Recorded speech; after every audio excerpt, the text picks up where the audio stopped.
નમસ્કાર મિત્રો, મારું નામ શિલ્પેશભાઈ કાછડિયા. હું આજે મારા મિત્ર વિપુલને ઘરે આવ્યો છું અને વિપુલને એવું કહેવાનું છે કે પેલું આ પૈસા કૃષિ રાહત પેકેજના ખેતીવાડીમાં આપણે જે ફોર્મ ભર્યું ને વરસાદ આવ્યો એનું, મને કે પૈસા આવ્યા કે નહીં તાર ખાતામાં?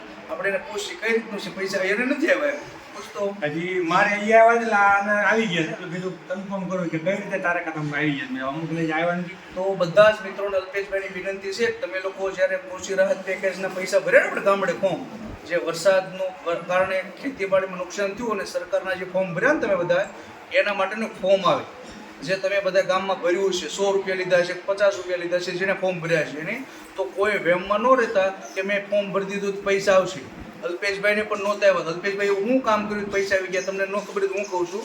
દોસ્તોમાં કેવું હોય કે NPCI નામનું ફોર્મ આવે, એ તમારે બેંકમાં જવાનું, એને કહેવાનું હાવ કાઠિયાવાડી ભાષામાં કે મારે કૃષિ રાહત પેકેજના પૈસા નથી આવ્યા મારા ખાતામાં, તો મારું આધાર કાર્ડ અને પાન કાર્ડ બે ઓરિજિનલ અને એક ઝેરોક્સ સાથે લઈ જવાનું બેંકમાં. તમારું જ્યાં પણ બેંકનું તમે પેકેજ ભરાવ્યું હોય, મતલબ આપ્યું છે ફોર્મ ત્યારે ત્યાં જઈ અને તમે કહેજો કે મારે આમાં લેવાના જ પૈસા, એટલે એ KYC કરી દેશે. પહેલાં તમે વર્ષ 2 વર્ષ પહેલાં કરાવ્યું છે પણ અત્યારે રિપીટ કરવાનું ફરજિયાત. મારા ગ્રુપની અંદર 8 થી 10 જણા એવા છે કે એ લોકોને પૈસા નહોતા આવ્યા. પછી જેટલા બેંકમાં ગયા અને KYC નામનું ફોર્મ ભરી દીધું, ફરી NPCI એને ફોર્મ કહેવાય, NPCI ત્યાં જઈને કહેવાનું મારા દેશમાં જે ખેતીવાડીના પૈસા આવવાના હતા એ નથી આવ્યા, તો હું કઈ રીતનું ફોર્મ ભરવું, તો તમે ભરી દેજો તો 1 કે 2 દિવસમાં તમારા ખાતામાં પૈસા આવી જશે.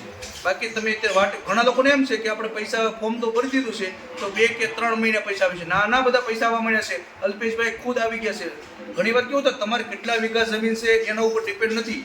2 હેક્ટર દીઠ 44,000 રૂપિયા આવે છે, યાદ રાખજો. 2 હેક્ટર દીઠ અલ્પેશભાઈને આવી ગયા છે. ક્યારે ફોર્મ તો ભરી દીધું પણ નહોતું, તો બેંકમાં જઈને ફોર્મ ભરી દીધું ને મેં આવડો આધાર કાર્ડ વાળું, તો એટલે કાલ સોમવાર છે, કાલે બધા જઈ આવજો દોસ્તો, એટલે તમારે પણ આવી જશે. આજે મારા મિત્ર છે વિપુલભાઈ, એના ઘરે હું આવ્યો છું, તેણે મને વાત કરી. હકીકતમાં એને આવી ગયા ને બતાવેલા છે ફોનમાં કે મેસેજ આવ્યો બતાવ્યો. જો નથી આવ્યા એ લોકોને ખાસ જોવું કે આ ફોર્મ ભરી દેવા માટે સારું છે, તો બધા ન આવ્યા લોકોને આવી જાય.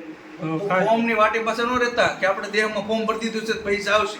ઘણી વાર કેવું થાય તમારા સગા સંબંધી કોકને આવી ગયા છે પણ તમારે નહીં આવ્યો હોય, તો તમે કાલને કાલ કોઈની વાટે રખાવર બેંકમાં જઈને શું કહેવાનું, NPCI નામનું ફોર્મ મને ભરી દો, એટલે આધાર કાર્ડ અને પાન કાર્ડ લઈ જજો એટલે પૈસા આવી જાય. ખૂબ ધન્યવાદ. જે લોકોને પૈસા આવી ગયો પાછા કોમેન્ટ કરજો. ઓકે, ધન્યવાદ.